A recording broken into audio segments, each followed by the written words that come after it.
ఒక స్ట్రక్చర్డ్ పద్ధతిలో పార్టీ బలోపేతానికి గ్రామ స్థాయి నుంచి పార్టీ ఆర్గనైజ్డ్ స్ట్రక్చర్గా తయారు చేయడం కోసం, ఆర్గనైజ్డ్గా ఉండేదానికోసం బిల్డింగ్ స్ట్రక్చర్ తీసుకొచ్చే కార్యక్రమం చేస్తూ ఉన్నాం. ఆ దిశగా అడుగులు సీరియస్గా వేస్తూ ఉన్నాం. ఇప్పటికీ 4 నెలలు అయిపోయింది. ఇప్పటికే ప్రభుత్వం మీద వ్యతిరేకత గమనిస్తూనే ఉన్నాం. ఒక పక్క సూపర్ 6లు లేవు, ఒక పక్క సూపర్ 7లు లేవు, ఒక పక్క అబద్ధాలు అన్నది మోసం కింద కన్వర్ట్ అయిపోయింది. మోసం కింద కన్వర్ట్ అయింది, కోపం కింద కన్వర్ట్ అవుతుంది ప్రజల్లో. అన్ని విషయాలలోనూ ఈ ప్రభుత్వం పూర్తిగా అన్ని రకాలుగాను ఇదే రకమైన కొలాప్స్ అయ్యే పరిస్థితులకే పాలన ఉంది. స్కూళ్ళు పోయినాయి, ఫీజు రీయింబర్స్మెంట్లు పోయినాయి, హాస్పిటళ్ళు పోయినాయి, ఆరోగ్యశ్రీలు పోయినాయి, ఆరోగ్య ఆశ్రయాలు పోయినాయి, డోర్ డెలివరీ పోయింది, జన్మభూమి కమిటీలు వచ్చినాయి. సో ఎన్ని కనిపిస్తూ ఉన్నాయండి.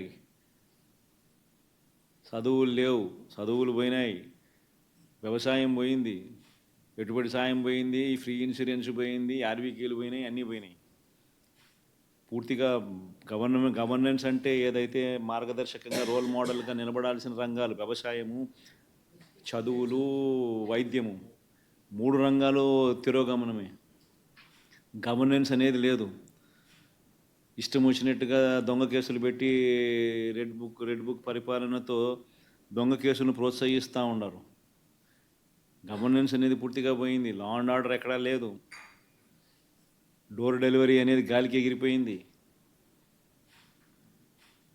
ఇంతకుముందు పారదర్శకతంగా ఇచ్చే పరిస్థితి, ఈరోజు పారదర్శకత అనే పదం లేక ఈరోజు విజయవాడలో కనీసం ఫ్లడ్ ఎన్యూమరేషన్ చేయలేని పరిస్థితి. ఇన్ని ఇళ్ళు మునిగినాయి, ఈ మునిగిపోయిన ప్రతి ఇంటికి సహాయం చేయాలనుకుంటే కనీసం ఆ ఇళ్ళకు కూడా సహాయం చేయలేని పరిస్థితి.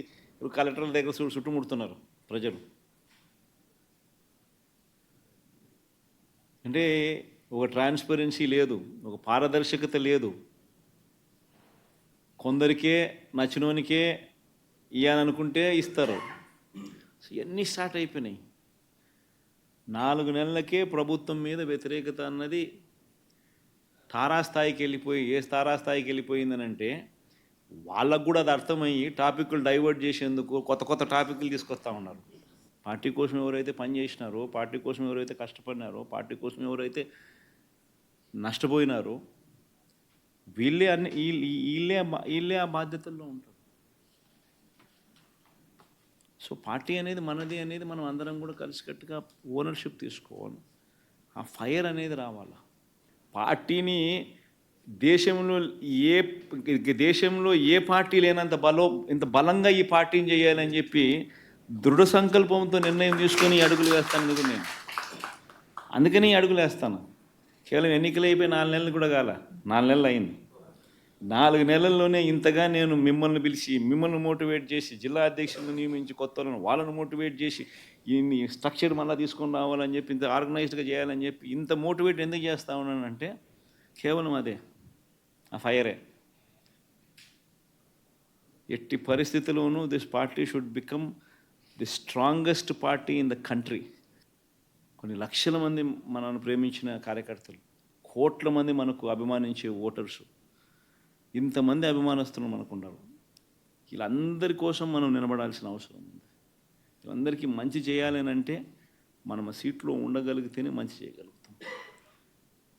దానికోసం అని చెప్పి మనం గట్టిగా యుద్ధం చేయాల్సి వస్తూ ఉంది. ఖచ్చితంగా గుర్తుపెట్టుకుంటాం. Do subscribe Saksham Vizag. Watch, like, share and comment. Thank you.